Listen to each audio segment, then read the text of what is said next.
اهلا بيكم فيديو جديد وكل شهر وانتم طيبين.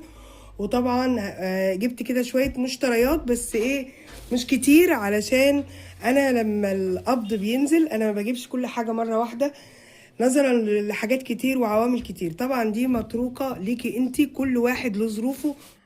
فانا بحط لنفسي ميزانيه ال1000 جنيه في البدايه كده. هو النهارده انا حطيت ميزانيه 1000 جنيه، بحيث ان انا دي اول 1000 جنيه بعمل بصرفها في الشهر. بشوف بقى هتجيبني لفين هتجيب لي ايه وهعمل بيها ايه، واشوف ارتبها ازاي. فبجيب بقى من كل حاجة، بجيب من بند البقوليات، بجيب من بند اللحوم، بجيب من بند اللي هو العطار، لكن مش كل البنود. تمام، بجيب اللي هو الحاجات الأولويات. النهارده كان يوم زحمه جدا جدا عندي، فمش لاحقه ان انا اعمل اي حاجه. فيا دوب انا جبت المشتريات اللي هي انا محتاجاها مثلا النهارده وبكره وكام يوم، بحيث ان انا امشي الدنيا وبعدين ابقى ايه اركز واشوف انا محتاجه ايه. النهارده مثلا انا ناويه ان شاء الله ان انا اعمل مكرونه بالبشاميل. فطبعا انا عايزه اروح اشغل على الميه بتاع المكرونه واعمل العصاج والكلام ده، وفي نفس الوقت عايزه اصور لكم. فهنشوف مع بعض على السريع كده. طبعا انا كنت عايزه حاجات كتيره جدا جدا جدا من اللي هو العطار، لكن انا ما لحقتش اجيب حاجه. انا يا دوب بس اللي افتكرته جبت كيلو مكرونه قلم. طبعا دي هنستخدم منها النهارده علشان نعمل الايه المكرونه بالبشاميل.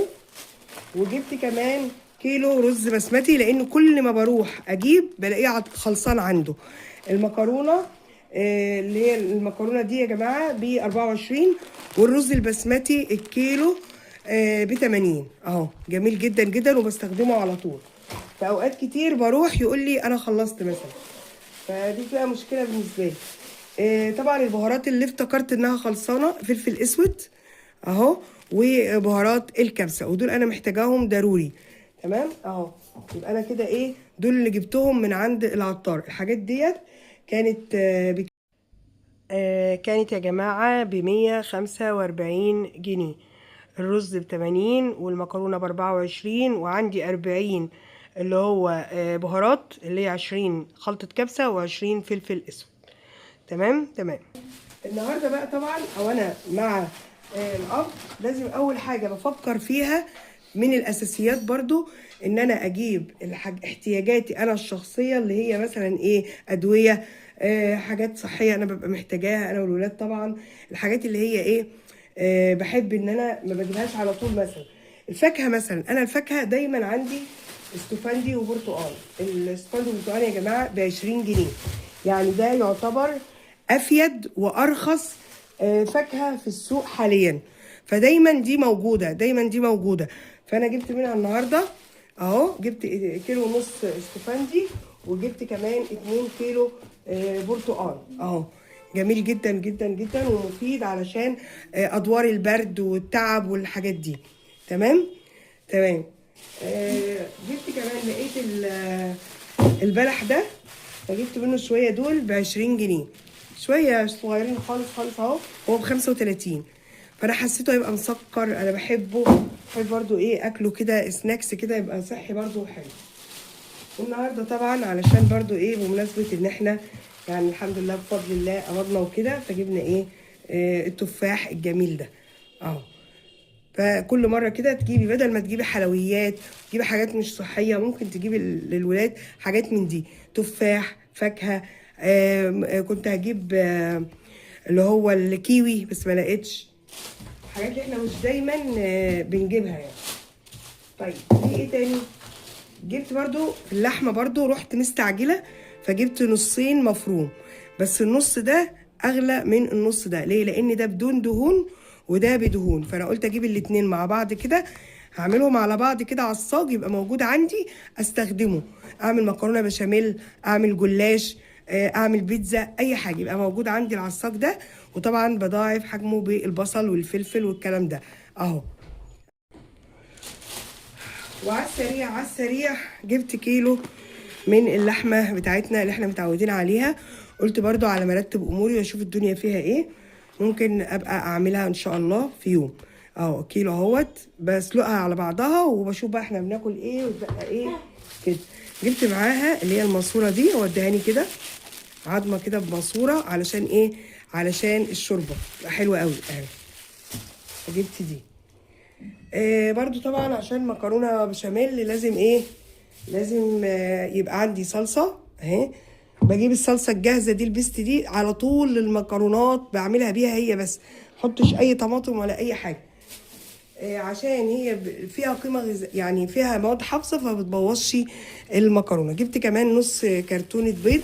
كل المشتريات دي يا جماعه كده جبتها كده ايه لانقاذ الموضوع، يعني ايه ده الاحتياجات اللي موجوده، بيت فاضي فجبنا شويه حاجات كده على ما نفوق كده ونشوف هنعمل ايه.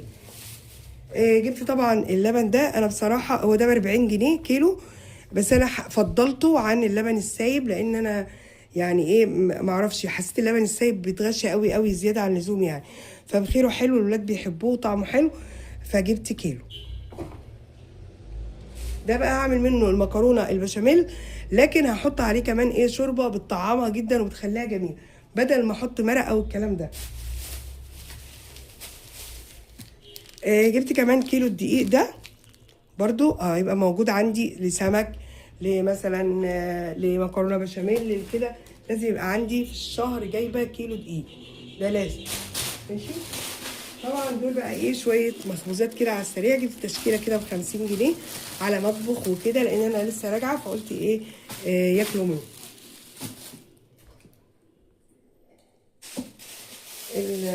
المخلل ده اهو، دول ب10 جنيه. جبتهم برضو يبقوا موجودين في البيت جنب الاكل، بيبقى جميل جدا.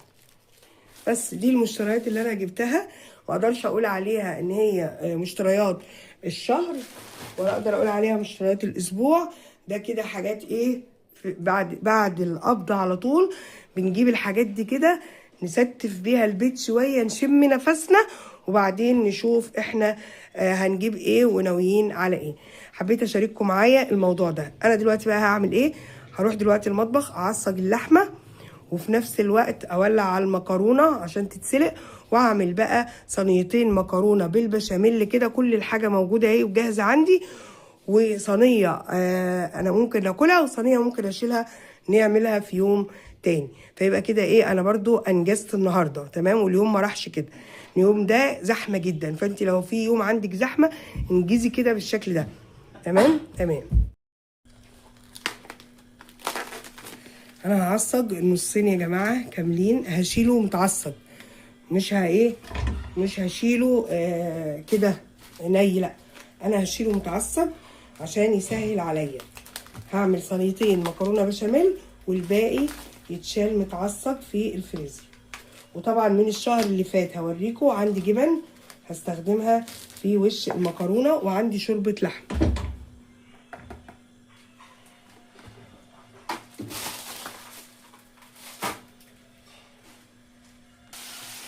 انا بقى عندي بواقي الجبن دي، يعني كل كيس باقي فيه حته بالشكل ده، هحطها في طبق.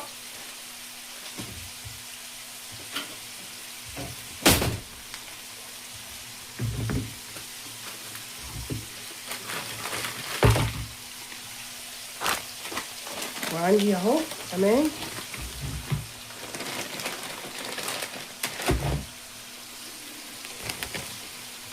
دول خلاص. انا ما جبتش جبنه، فانا هفضي الفريزر بالحتتين دول. انا هطلعهم كده يفكوا اهوت وهسيبهم. عندي كمان شوربه اللحمه دي، او شوربه فراخ. شوربه الفراخ دي همسكها اولع عليها في حله تفك، عشان هزود بيها البشاميل. فطلعت دول من الفريزر عندي تمام كده تمام.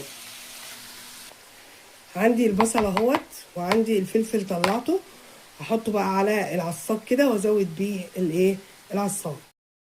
هنا بقى يا جماعه انا حطيت البصل اهو، وحطيت حته فلفل اخضر بس حامي، انا هحط حته منه بس عشان مجمده. وحطيت الفلفل الاحمر ده هزود بيه الكميه. هنا بقى هحط البرتقال كده، ولا ممكن احط هنا البرتقال والاستفندي بالشكل ده. اهو.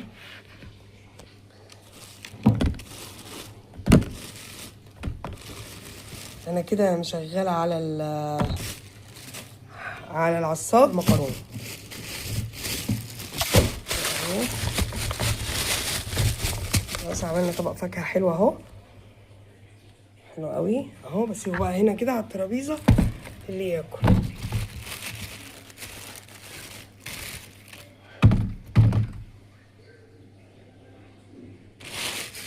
وهاجي بقى البلح ده هيحتاج يتغسل طبعا، هغسل بقى الفاكهه، التفاح برضه هيتغسل والفاكهه هتتغسل واجهز الدنيا. هروح بس كده ايه اشيل اللحمه في الفريزر واشيل بقيه الحاجات دي واستف الدنيا. هنا بقى حطيت البيض في العلبه بتاعته ديت اهي.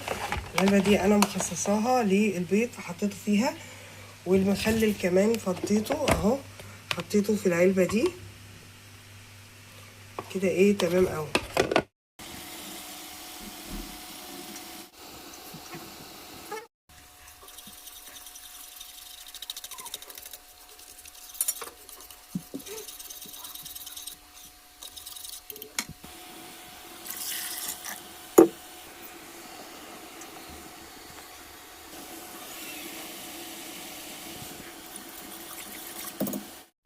طبعا زي ما شفتوا بقى انا صفيت الشوربه على اللبن وعملت احلى بشاميل زي ما انتم شايفين كده. انا بحط شويه مكرونه وبلخبط عليهم المفروم وبعدين احط عليهم البشاميل والجبن بقى على الوش. بصوا يا جماعه، بصوا الجمال والحلاوه. طبعا احنا بنحبها جوسي كده، يعني احنا بنحبها جوسي بالشكل ده. احنا غرفنا منها، جبنا ساحة اهي على الوش منها، هي لسه سخنه. شايفين بشاميل؟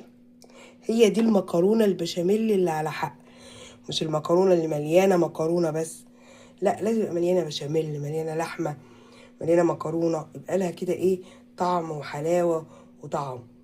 جربوها بالطريقه دي هتعجبكم جدا. يا رب الفيديو يكون عجبكم ونال رضاكم، بحبكم جدا جدا جدا، ومع السلامه، وما تنسوش اللايك والتعليق.